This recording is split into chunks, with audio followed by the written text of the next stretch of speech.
Episode 116, Having Self-Compassion with Tami Schwendiman. Welcome to Latter-day Life Coaches, the podcast where each episode is a conversation between me, Heather Rackham, and one of my amazing coach colleagues. Each coach here is a member of the Church of Jesus Christ of Latter-day Saints and a highly trained, experienced life coach making a great impact in the lives of their clients.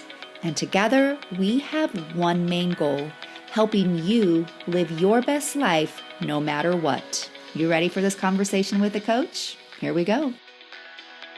We hear a lot about having self-confidence, but not a whole lot about self-compassion. Coach Tami Schwendiman has taken her work with confidence and pivoted just slightly to focus on compassion. The reason? Because she has found that as women are more compassionate with themselves, they become more confident. She now helps high-achieving women who want to love and accept themselves more. If this is an area you find yourself struggling with, then be sure to listen today and then learn more about Tami so she can start working with you to build your self-compassion. If while listening to today's episode you find yourself with a question you would like answered, will you please go to iTunes and drop that question in the review section? We will be sure to answer it on an upcoming episode. Now to Heather's interview with Tami on self-compassion. Welcome to the podcast today, everybody. We are so happy to have you here. I am joined by Coach Tami Schwendiman, and she is a treat. I'm excited for you all to listen to her. Thanks, Heather. Thank you for I'm being excited to be here. I'm excited that you are here. Will you just kind of give us a brief introduction? Sure. My name is Tami Schwendiman. I live in Salt Lake City, Utah. I'm a mother of 3 and a grandmother of 2, and 2 more on the way. And I'm a compassion coach. And I work with high-achieving women who are struggling with a relationship in their life, and they're ready for change, but they don't want to change any of the main characters. So Sometimes we'd like to change the main characters, or we think it would be a lot easier if we could. for sure. Yeah. Some days. Yeah, for sure. But I love it. Compassion is one of those words that is, I don't know, I think it's underrated. We don't talk about it enough, and we also don't access it enough in our lives. And so anytime we can learn more and try to make it a bigger part of who we are, I think the better off we will all be. Yeah, I agree 100%. I think we both have done relationship mastery training, and that was just some of those assignments that I did in that program were so beneficial to me to learn more about what compassion means and how I can have more compassion in my life. And so as I've used those tools working with clients, it's really wonderful to see the difference that makes in helping them to understand what's really going on and how they can make changes in their lives. Yeah. I think that is an important piece, right? Like really trying to identify what it is that's actually going on. And compassion is usually something that's very needed at the core of all of what is happening. So yeah, 100%. Yeah. Okay. So tell me how you define self-compassion. What does that mean? What does that look like? So how I just define, just my personal definition, self-compassion involves kind of acting the same way towards yourself when you're having a difficult time, or maybe you're feeling that you would a friend. So I think often our inner critic is so mean. We never treat our kids or someone that we love the way that we treat ourselves. And so I think that's just a really simple way to define what I think self-compassion is. If you go to the researcher, so there's Brene Brown, who's over shame, she's the shame researcher, right? And then there's Kristen Neff, and she's kind of the self-compassion researcher. And you look at her study, she breaks compassion into 3 components. And I don't know if we want to go there, if that's too in our head. No, I think it'd be interesting. Do you mind sharing what that is? No, that's fine. So the 3 core components are, I think what's most obvious is self-kindness. And that's kind of what I was talking about. Not, treating ourselves as a good friend. And the more awareness we have of that, then we can kind of unwind that as we go. But the two that were new to me or kind of just shifted my thinking, the second one was common humanity, and just the awareness that we are all humans, that we're all part of this greater experience and this shared experience, and we're imperfect. And this expectation, it fits beautiful into the gospel because we believe, that we all came here for experience and that we are imperfect. But there's a disconnect in believing that in our lives, and so we set ourselves up as if that isn't true. And so I think that's really important to remember, that this common humanity, it is part of the plan. It always has been. And I love that a researcher has identified that we are all part of a greater purpose. So then the last concept that Kristen often brings up is mindfulness, and just really grounding ourselves in the present moment and recognizing what is, and how when we do that, we're able to kind of center ourselves and have more self-compassion. And so I actually had an experience with this today, because I was really nervous to be on the podcast, and I was feeling all the angst come up, and I was like, my gosh, it's coming up.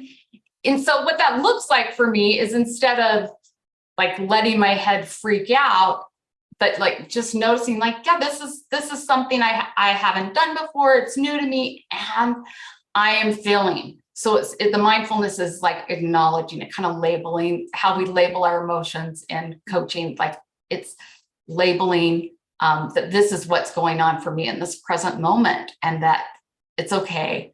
I kind of put my hand on my heart and just grounded myself and remind myself, like, it's okay. This is totally normal that I feel this way. Of course I feel this way. Mm-hmm. And so it's powerful that when you can do that in the moment, what we resist does persist. So by allowing it, recognizing it, having the mindfulness piece when you're feeling judgment or I don't know what I was feeling in that moment, but like feeling the nerves, feeling like things should be different than they are. That is super helpful. Yeah. Don't you love how we get to normalize talking to ourselves, right? Like, we're just always having these conversations with ourselves. It's okay. I love the talking to ourselves piece. And I love teaching that to my clients. They're always like, you want me to say what? You want me to like have this conversation? Yes, I think it is so great to just bring that up. Let's normalize it, because you walk in the mirror. I mean, especially as a woman, but you look in the mirror and what you are thinking something, and usually it is not with compassion. I think that's kind of, we're trying to fit the society norms. It's really easy, unless you are making a real effort to change, what society is telling you, what you've learned as a child, then you're going to show up with judgment. You're going to show up thinking that you're better than. But I found this so interesting in the study of this, that like self-esteem, the way we teach self-esteem is the one up, one down, right? It's comparing ourselves to others and trying putting ourselves above others. And to have, when we're taught self-esteem, it's like, because I'm better, like it's often because I'm better than, and it's better than average, which I think is so fascinating, that for some reason we think that we need to be better than average. Yeah. Or that we just need to be better than average. And like, why is it not okay to be average? Mm-hmm. Like, why don't we just want to be us? Like, what's the comparison anyway? Right. So I think that's where this work takes me, is just having compassion, embracing yourself, and loving yourself for who you are. And recognizing there might be things that you want to change. Maybe you are judgmental. Maybe you have some weaknesses that you want to focus on to improve. And that's great, but you can do that from a loving place. And isn't it so much more motivating? Just like we know that in parenting, when you parent a child, that you're more likely with positive reinforcement to get a good result. Yeah. Well, compassion is like the positive reinforcement, where if you're judging yourself, if you're coming at yourself from negative energy, that just it's not very motivating to change. Yeah. It keeps you there, keeps you stuck. So I'm Yeah. curious, when you're working with your clients, when someone doesn't have self-compassion, what does it look like? How does it manifest itself? Well, I will just say this. I think most of my clients, they might be lacking some self-compassion, but they do have compassion. Right. But when someone is really lacking, usually clients come to me with like a specific relationship or situation that they want to improve. Mm-hmm. And around that, because it's usually not their whole life, it's just a situation, right? Around that situation, they have a lot of judgment. They feel they might even have a lot of anxiety or depressed feelings because their thinking is just so blocked because they're kind of focused on one way of looking at the situation. Mm-hmm. So they're not able to progress when they're lacking that compassion. Mm-hmm. They just stay there in that spot. Yeah, that makes sense. I think it's safe to say that we would all love to have more self-compassion, right? Especially as we listen to you and we see the advances we can make in our lives and our relationships if we are able to have more compassion. And how does one learn to have that? How do we learn to have the compassion that we want to have? I think that there more and more resources are becoming available, but there is a website called compassion.org. Mm-hmm. We can put that in the show notes if you want, but it has a free resource. And I like to use that with my clients to kind of get a gauge of where they are in their self-compassion. So there's a quiz that you can just answer. I think it's 20 questions and it kind of ranks where you're at. Okay. So I think that's helpful. I think there's a lot of tools. I mean, meditation, there are a lot of resources available. Something that I use with clients is compassion journaling. So it's just daily logging, like what happened, where you were compassionate with yourself and where you weren't, and just kind of tracking that over a few weeks even it will open up an awareness for them, and it just gives us things that we can talk about. And so I think that's a really useful tool. So like a lot of us probably have gratitude journals or that sort of thing, Yeah. but you're saying, let's keep track of the compassion that we have. Right, exactly. Compassion journal, it's going to be like, where didn't I have compassion? That's going to be the difference. Is where didn't I have compassion, and having compassion for yourself, like that you see that in yourself. Okay. So noting the times when you didn't have compassion, and also then being able to have compassion for yourself who wasn't able to have the compassion for themselves. Yeah. And that takes some real vulnerability to be able to bring those to your coach. Yeah, I noticed that I did this, and then I had a lot of judgment, but and then we just look at that and really spend some time, what do they want to make that mean? We do a lot of like identifying values. And so once they have their values identified, then then I can ask them questions like, and how does that fit in with your identifying values? Does it? Mm-hmm. And if it doesn't, it becomes clear that that's something that they want to change. And then we talk about what that would look like. Mm-hmm. Mm-hmm. I think one of the, and I don't want to use the word risk, but one of the side effects maybe of becoming aware, like noting the times when you didn't have compassion, or being aware of the thoughts and the feelings that we're creating. One of the side effects of that is when we are becoming aware, it becomes easy for us to shame ourselves when we think we shouldn't have those sorts of thoughts anymore. Like, I've done all this work, I should be able to have this compassion for myself, or I shouldn't have these feelings anymore because I've been working so hard on trying to have some different perspectives. And I think that is a piece that we have to really be cognizant of, that if we're shaming ourselves for not being farther along in a process, or for even, I feel like there's a lot of things that I've worked through in my life, but they come back sometimes, and I'll get upset that they've come back.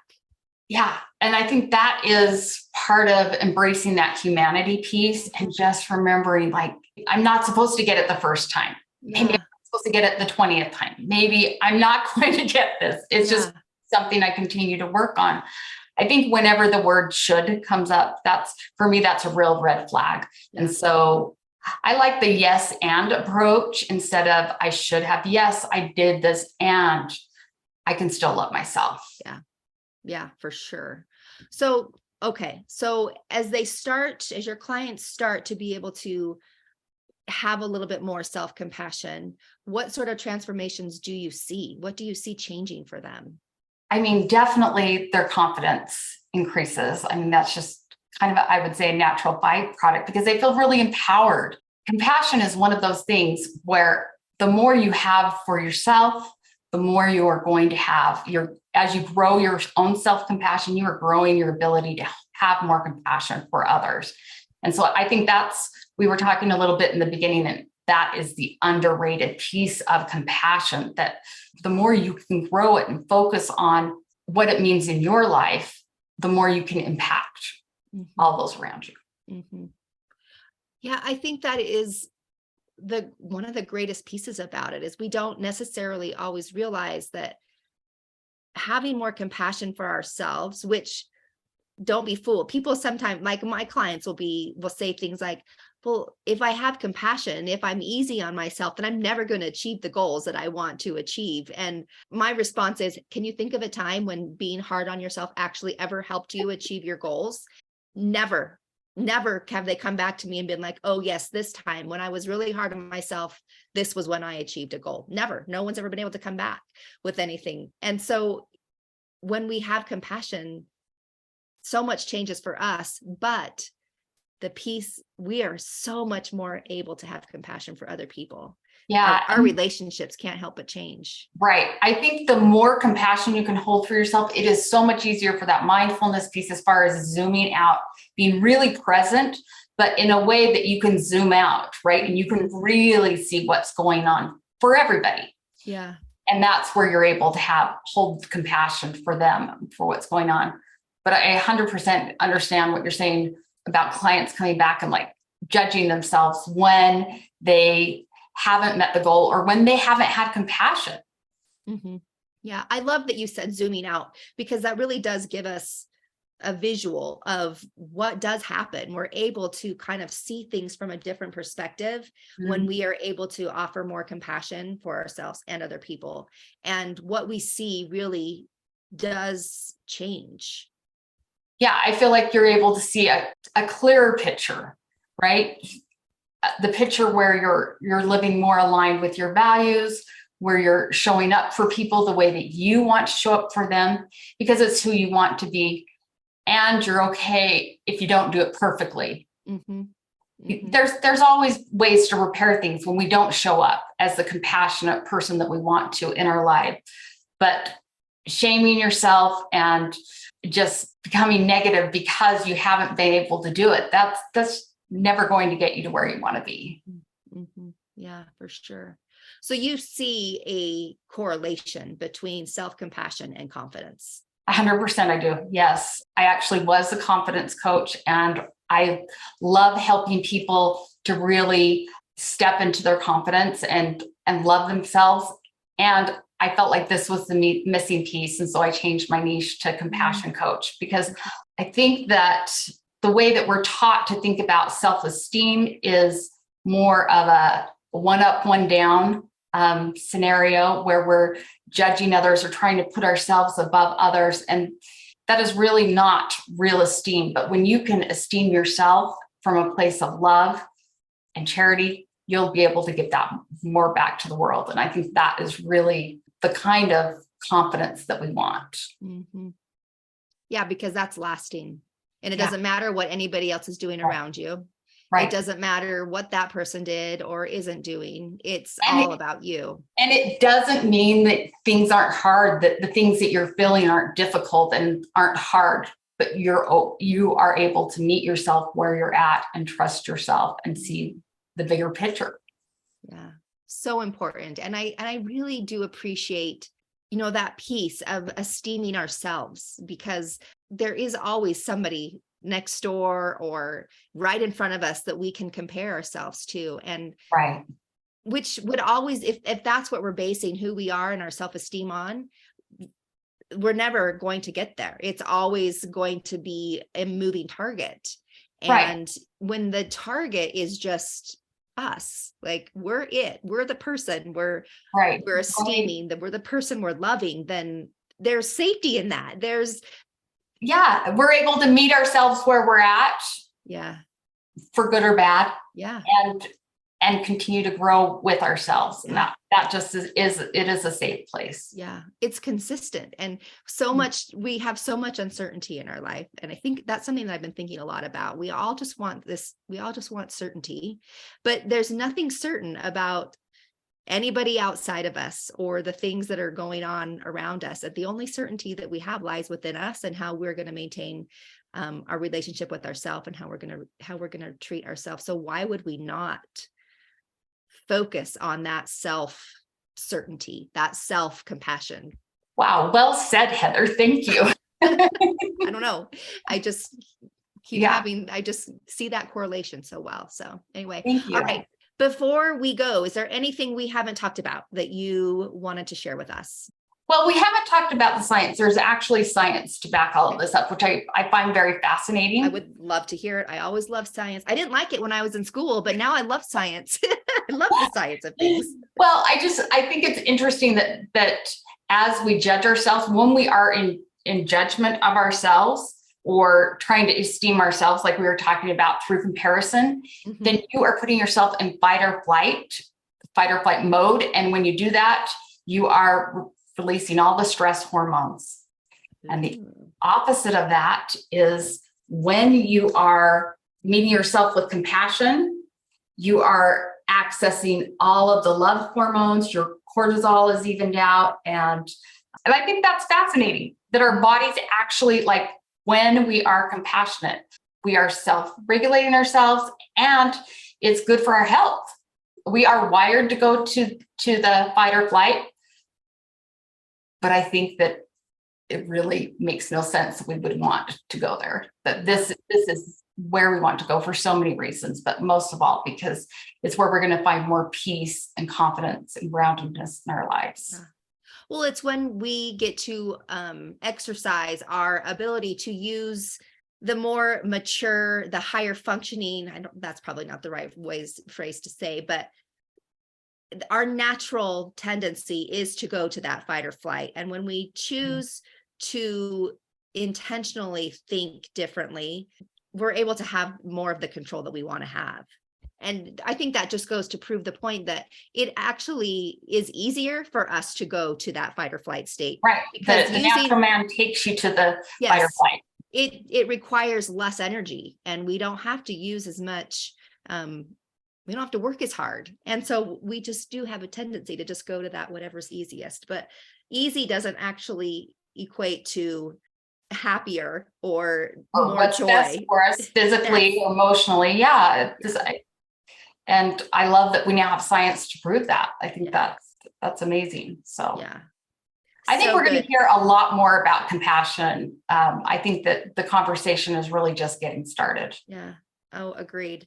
And I think, I don't know, tell me if you think I'm wrong, but I feel like kids are coming to the earth with greater capacity to hold compassion for people. They are just much more open-minded and able to be accepting and look beyond their boxed views. I mean, they don't really have as boxed views as you were, as I should say you and me, because I don't know what yours were. I think the society that we were raised in, yes. Yeah, and I think in the LDS church, I think for sure there's I think part of that is the youth that are coming to the earth. And I think that because we are having conversations that never would have happened when we were younger, I think conversations like this, they're very, really helpful and they make an impact on all of us. For sure. Oh, thank you. Thank you for being part of these conversations and helping to bring these things to light. I think compassion is a piece that will take us farther than most anything else with our relationship with ourselves and our relationship with other people. And naturally, when we are treating other people with compassion, we are about our heavenly parents' work. We are doing the things that they would have us do. And so our relationship with them can't help but grow too. I agree 100%. Thank you. Yeah. Thank you so much for being with me today. I love it. Yeah. Before we go, can you please tell people where they can find more of you? Sure. I'm on Facebook at TamiSchwendimanCoaching.com and Instagram, Tami Schwendiman Coaching. And, or you can just find me at TamiSchwendiman.com. They're probably like, how do I spell Schwendiman? We'll put it all in the show notes, so you don't have to spell it out. So glad. And so we'll put it all there. And if anybody has any questions from today's episode, please just put it in a review in Apple Podcasts, and we will get to that next time. Or you can reach out to Tami as well. I'm sure she would be happy to answer those questions. But thank you for being here today, Tami. I appreciate it. Thank you, Heather. You're great. Appreciate it. Everyone, we'll see you next time. Hey, we just wanted to thank you for spending part of your day here with us at Latter-day Life Coaches and being part of this conversation. Share this with your friends so that you can have a conversation with them on this topic as well. And as always, subscribe so you don't miss a single episode. Have a good one, my friends.